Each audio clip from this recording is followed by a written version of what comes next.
नमस्कार, खबरों का पंचनामा में आपका स्वागत है। मैं हूं आपके साथ अंशिका। हम लेकर आए हैं देश दुनिया की 5 बड़ी खबरें, जिनके विश्लेषण के लिए मेरे साथ स्टूडियो में मौजूद हैं कैपिटल टीवी के editor in chief doctor Manish Kumar. Doctor साहब, बहुत बहुत स्वागत है। धन्यवाद। सबसे पहले नजर डालते हैं हेडलाइंस पर।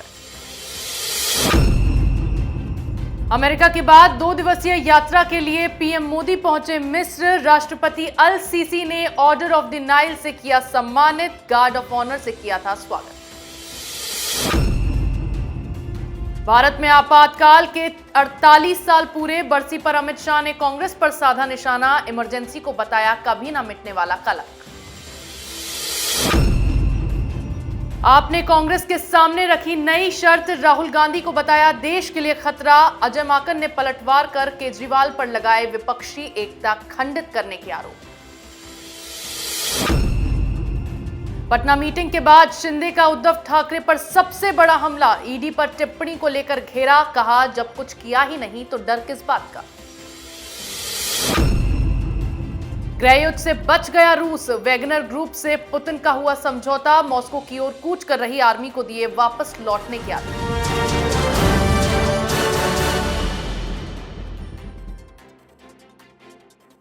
और खबरों की शुरुआत में बात करेंगे पीएम मोदी को मिले सबसे बड़े सम्मान की। अमेरिका की अपनी 3 दिवसीय यात्रा खत्म कर पीएम मोदी मिस्र अपनी 2 दिवसीय राजकीय यात्रा के लिए पहुंचे हैं।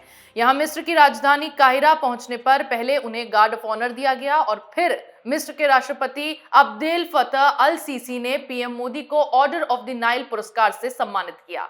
ऑर्डर ऑफ द नाइल मिस्र का सर्वोच्च राजकीय सम्मान है। यह प्रधानमंत्री मोदी को दिया गया 13वां सर्वोच्च राजकीय सम्मान है। इससे पहले मिस्र में प्रधानमंत्री मोदी ने मिस्र के ऐतिहासिक अल हकीम मस्जिद का दौरा किया। इसके साथ ही PM Modi Heliopolis war memorial भी पहुंच गए। डॉक्टर साहब, सबसे बड़ा सम्मान इस बार पीएम मोदी को मिला, कितने गर्व की बात। देखिए, गर्व की बात तो है ही, लेकिन ये तो जवाब मिल गया। वो तमाम एनजीओ वाले, ये वॉल स्ट्रीट जर्नल की जो मुस्लिम पत्रकार थी पाकिस्तानी, और वो तमाम विपक्ष हिंदुस्तान के अंदर जो डेमोक्रेसी खतरे में है, मुस्लिम्स जो है वो बहुत ज़्यादा परेशान हैं, प्रधानमंत्री मोदी एंटी मुस्लिम हैं। भाई ये देखिए, ये 13वां हाईएस्ट सिविलियन अवार्ड मिला है और हमारे हिसाब से 5वां या 7वां उस तरह के देश से जहां मुस्लिम आबादी है। इजिप्ट वर्ल्ड का 6th लार्जेस्ट इस्लामिक मुल्क है, एक पावर हाउस है इस्लाम का, और वहां आप जिस तरीके से रिसीव किए जाते हैं, जिस तरह से आपको सम्मान दिया जाता है, तो ये जो प्रोपेगेंडा करने वाले लोग हैं पूरी दुनिया में कि प्रधानमंत्री मोदी हिंदू फासिस्ट, ये तो धरा का धरा रह जाता है।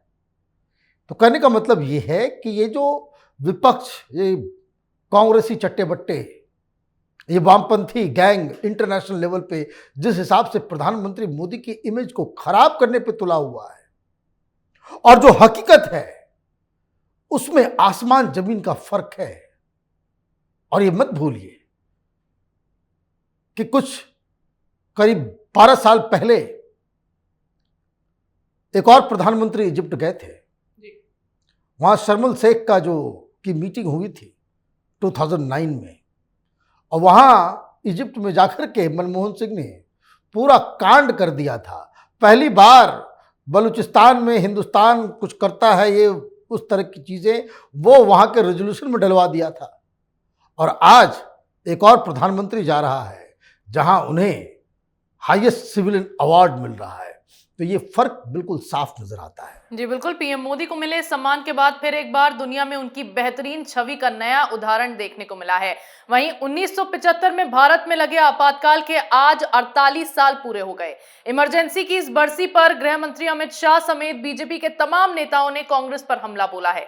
शाह ने इमरजेंसी के उस दौर को याद करते हुए उसे भारत का सबसे बड़ा कलंक करार दिया है और कांग्रेस पर निशाना साधते हुए इसे लोकतंत्र की हत्या कर देश पर थोपा गया आपातकाल बताया।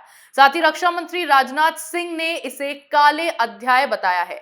बीजेपी के साथ ही कई दलों के नेताओं ने भी आपातकाल की बरसी पर अपनी प्रतिक्रियाएं दी हैं। डॉक्टर साहब, किस दल की ओर से क्या प्रतिक्रिया सामने आई? कांग्रेस पर बीजेपी ने बड़ा हमला किया। देखिए, बड़ा मजेदार हुआ आज जैसे होता है कि भाई सारे चूहे बिल के अंदर घुस जाते हैं। ये पटना के मीटिंग में बैठने वाले सारे लोग वो जेल बकायदा बिल के अंदर घुस गए आज की तारीख। क्यों? ये लालू यादव इस इमरजेंसी की वजह से जेल में गए थे। नीतीश कुमार जेल में, बकायदा अखिलेश यादव के पिताजी वो भी जेल में। ये लोग सरकार में जब रहते हैं तो इमरजेंसी के दौरान जिन लोगों को जेल भेजा गया उनको भत्ता दिया जाता है, बड़े फक्र से कि आजादी की दूसरी लड़ाई है। एक तरह से जिस तरह से स्वतंत्रता सेनानियों को मिलता है उस तरीके से ये इमरजेंसी के दौरान जिन लोगों ने फाइट किया उनको भी भत्ता दिया जाता है। और देखिए बेशर्मी का आलम यह है कि अभी कांग्रेस पार्टी के साथ बैठ करके अपने खानदान, अपने भ्रष्टाचार को बचाना है तो ये लोग आज एक भी शब्द, एक भी वाक्य नहीं बोल रहे कि हिंदुस्तान की आजादी की बाद से 1947 के बाद से अब तक हिंदुस्तान की डेमोक्रेसी बिल्कुल एक जगमगाता हुआ उसका पहचान था। एक दाग है वो इमरजेंसी का जो इंदिरा गांधी कांग्रेस पार्टी ने लगाया था। और ये तमाम लोग जो वहां बैठे हुए थे उनकी उत्पत्ति ही उस इमरजेंसी के विरोध की वजह से हुई। तो देखिए क्या राजनीति क्या होता है कि आप जिस वजह से राजनीति में आए, जिस वजह से आपकी पूरी जमा पूंजी राजनीतिक जो है वो एंटी कांग्रेसिज्म, इंदिरा गांधी के विरोध में आपने सब कुछ शुरू किया और आज आप उसी डेमोक्रेसी की दुहाई दे करके कांग्रेस पार्टी की गोद में बैठे हुए हो। तो ये से बात क्या समझ में आती है कि जितने लोग पटना में मिल रहे थे ये सब अपॉर्चुनिस्ट हैं। और अपॉर्चुनिस्ट ऐसे कि जिनके पास ना कोई विचारधारा बची है, ना कोई मान सम्मान बचा हुआ है, ना ही देश के प्रति, डेमोक्रेसी के प्रति या फिर संविधान के प्रति इनकी कोई रिस्पॉन्सिबिलिटी बची है। जी बिल्कुल, इमरजेंसी के काले दौर को याद करते हुए बीजेपी की ओर से कांग्रेस पर बड़ा हमला किया गया। अगली खबर में बात करेंगे केजरीवाल की नई शर्त की। पटना में विपक्ष की बैठक के बाद अब आम आदमी पार्टी और कांग्रेस के बीच जुबानी जंग शुरू हो गई है। अध्यादेश के खिलाफ कांग्रेस का समर्थन न मिलने को लेकर जहां केजरीवाल धमकियां दे रहे हैं तो वहीं कांग्रेस ने भी केजरीवाल को बर्बाद करने का प्लान तैयार कर लिया है। इसी को लेकर कांग्रेस के बीजेपी के साथ मिले होने के आरोप पर केजरीवाल ने पलटवार करते हुए कहा कि कांग्रेस को राहुल गांधी को तीसरी बार नेता के तौर पर प्रोजेक्ट नहीं करना चाहिए। केजरीवाल की शर्त के बाद विपक्ष में फिर एक बार पीएम की दावेदारी को लेकर घमासान छिड़ता नजर आने लगा है। इसी पर कांग्रेस की ओर से भी पलटवार करते हुए आम आदमी पार्टी पर गंभीर आरोप लगाए गए हैं। डॉक्टर साहब, विपक्षी एकता की एक तरफ बात हो रही है और दूसरी तरफ उसी विपक्षी एकता की रूपरेखा तय करने के दावे करने के बाद अब कांग्रेस और आप में घमासान शुरू हो गई। देखिए कोई एकता नहीं है, ये एकता एकता एकता एकता करके ये नैरेटिव क्रिएट करने की कोशिश की जा रही है। ये सीताराम येचुरी वहां बगल में बैठे हुए हैं। केरल में क्या कांग्रेस पार्टी चुनाव नहीं लड़ेगी या वामपंथी चुनाव नहीं लड़ेंगे या दोनों मिलकर लड़ेंगे? कहां है एकता? आप पंचायत चुनाव हो रहा है, ये कम्युनिस्ट के साथ मिलकर के कांग्रेस पार्टी जो केरल में आपस में एक दूसरे के खिलाफ लड़ेगी, वो बंगाल में मिलकर के तीसरे विपक्षी एकता की जो महामहिम है ममता बनर्जी, उसके खिलाफ बंगाल में लड़ेंगे आप। कहां है एकता? ये बेकार की चीजें चल रही है। लेकिन नई बात क्या हुई, आज केजरीवाल की तरफ से कहा गया कि राहुल गांधी देश के लिए खतरा है। राहुल गांधी अगर प्रधानमंत्री का चेहरा बनेंगे तो ये संविधान बचाने से ज्यादा बेहतर है। ज्यादा गंभीर सवाल जो है देश को बचाना है। संविधान तो बच जाएगा लेकिन राहुल गांधी अगर प्रधानमंत्री बन गया तो ये देश नहीं बचेगा। ये केजरीवाल का आर्गुमेंट है। हो गई एकता। और आपने राहुल गांधी के ऊपर अटैक किया और कांग्रेसी 4-5 आ गए मैदान में। कोई वीडियो बना के भेज रहा है, कोई कुछ कर रहा है, कोई टेलीविजन डिबेट देखिए टेलीविजन चैनलों पे वही चल रहा है। तो केजरीवाल चोर है, तो केजरीवाल ये है, तो केजरीवाल वो है। और इधर केजरीवाल की तरफ से सोशल मीडिया में चल रहा है तो राहुल गांधी पप्पू है। हो गया खेल खत्म। दोनों एक दूसरे को कह रहे कि ये बीजेपी के एजेंट हैं। कांग्रेस मिली हुई है बीजेपी के साथ, तो कांग्रेस वाले कह रहे हैं आम आदमी पार्टी मिली हुई है बीजेपी के साथ। तो हो गया, जितना इंटरटेनमेंट पटना में होना था वो हो गया। अगर शिमला में ये लोग चले गए तो अभी तो वाक युद्ध चल रहा है, ट्विटर पे, कैमरे पे, है ना, स्टूडियोज में, डिबेट में, बाइट के जरिए। शिमला में खुदा न खास्ते लोग सब लोग चले गए, वहां डंडे चलेंगे, जूते चप्पल चलेंगे ये लोग। जी बिल्कुल, केजरीवाल की इस शर्त के बाद कांग्रेस ने जो पलटवार किया है उससे अब पूरे विपक्ष में हड़कंप मचा हुआ है। आगे बात करेंगे शिंदे के उद्धव ठाकरे पर हमले की। महाराष्ट्र में ईडी की छापेमारी से उद्धव ठाकरे बौखलाए हुए हैं। इसी को लेकर पटना में विपक्षी दलों की मीटिंग में भी बीजेपी को घेर चुके हैं। लेकिन अब इसी को लेकर महाराष्ट्र के मुख्यमंत्री एकनाथ शिंदे ने उद्धव ठाकरे पर अब तक का सबसे बड़ा हमला बोला है। ठाकरे की ईडी सीबीआई वाली टिप्पणी पर शिंदे ने तंज कसते हुए कहा, जब लोग कोविड से मर रहे थे तो आपने इस आपदा को भी अवसर बना लिया और खूब पैसे बनाए। शिंदे ने सवाल किया है कि अगर उद्धव ठाकरे ने कुछ गलत नहीं किया तो फिर उन्हें डर किस बात का है। डॉक्टर साहब, सीधे ईडी सीबीआई की ऊपर पहले टिप्पणी करते हैं उद्धव ठाकरे और अब शिंदे के जो उन पर पलटवार हैं उससे क्या मायने निकल रहे हैं? देखिए, इस मीटिंग को लेकर के शिंदे साहब को कुछ न कुछ तो बोलना ही था। 3-4 चीजें हुई हैं और ये सो कहते हैं भाई अहम, दंभ, अहंकार, हेकड़ी। भाई क्या हालत थी इन नेताओं के बीच। उद्धव ठाकरे को बैठने के लिए कहां बोला गया? उधर कॉर्नर में, साइड में, दूर।